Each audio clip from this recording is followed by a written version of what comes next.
Hi guys! Welcome sa aking YouTube channel. So for today's video, nakalabas na naman. Nakalabas na naman yung inday nyo. So inutusan ako ni ma'am na magpunta sa shop sa Oya. Sa ano yun, sa tapat yun ng ice place. Yung parang bake shop siya na mga cake, mga ganun. May kukunin daw ako na cookies. So naka-vlog na naman yung inday. May time na naman para mag-vlog kasi nga nakalabas, di ba? So ayun, nakatapos ko lang naman mag-live habang nagpa-plancha. So ang share ko lang naman guys sa inyo is about na yung sa kasama ko. Oh my god. Nag-iyakan na naman kami kanina guys na dalawa habang kumakain kasi nga pinagalitan talaga siya kagabi.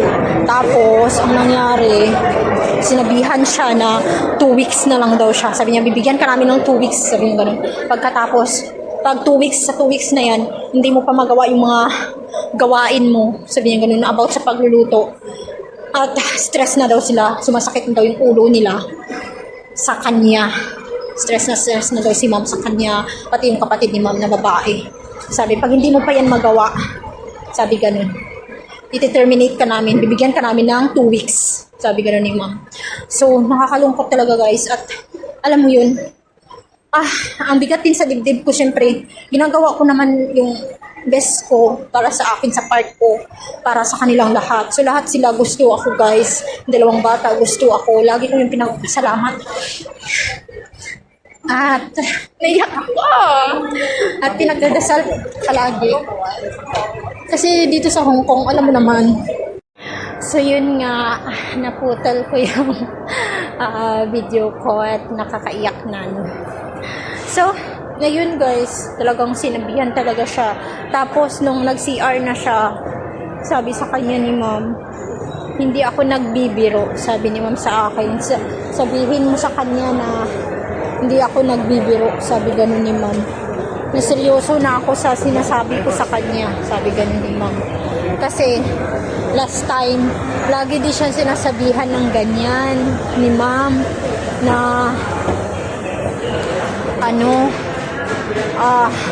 pag hindi mo pa maayos yan, i-terminate ka namin. Ganyan yung sinasabi. Pero wala naman, hindi naman. So parang panakot lang. Pero sinabi ni ma'am sa akin na this time, sabi niya, I'm serious. Sabi gano'n ni ma'am. Kasi hindi ko alam, stress na talaga siya. Ay, naupo siya sa lamesa tapos naghahawak sa ulo niya. Stress na stress sila sa kasama ko, guys. Hindi ko alam kung bakit. Kasi, minsan kasi naman si ate, yung mapagmataas din kasi siya, guys. Kasi, yun nga sabi niya sa akin. Siyempre, parang, may kaya na kasi sila sa Pilipinas. Kasi, yung asawa niya, may kaya. Tapos yung mga parents niya, parang ganun, yung parang na sila, yung may kayang pamilya. So sabi nga niya sa akin, lahat ma'am yung tawag sa kanya doon Kasi naisip ko nga, kaya siguro parang hindi siya sanay magluto, hindi siya sanay, alam mo yun, pumilos ng mabilis sa pagluluto, diskarte sa pagluluto, kasi hindi naman siya as in nagluluto ng ganon. Pero na siya guys, Hong Kong na siya ng 4 years, tapos Singapore pa, Middle East na din siya. So hindi ko alam kung bakit hindi niya, minsan nga talaga hindi niya talaga ma-manage at hindi niya maayos yung kanyang pagluluto. So, kaya yun, lalong nagagalit sa kanya si ma'am. So, wala naman akong magawa. Pero, ang tapang pa rin niya kagabi. Sabi niya, hindi naman daw siya natatakot.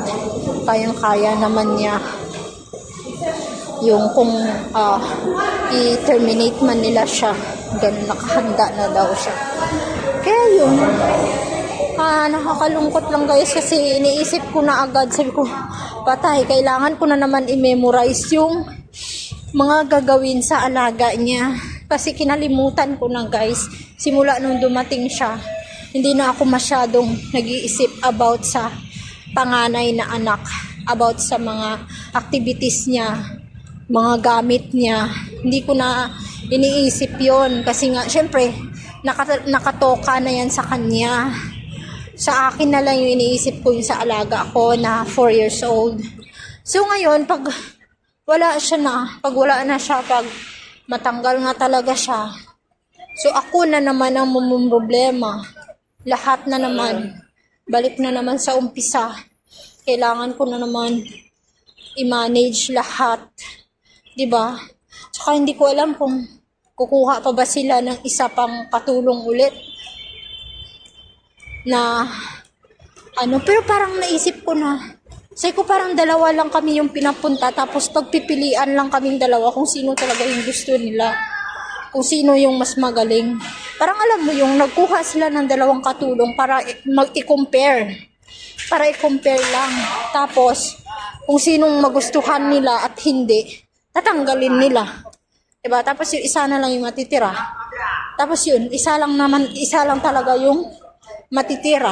Parang ganun yung sa plano siguro nila. Kasi lahat talaga ginagawa nila ng paraan para anhan ng butas yung kasama ko. Para magalit or may gawing, may maipintas sila. Ganun guys. So, nakakalungkot lang. So, dito na ako. At nakuha ko na nga yung cookies. So, yan. Thank you so much, guys. So, always na pagnood sa aking YouTube channel. God bless sa atin.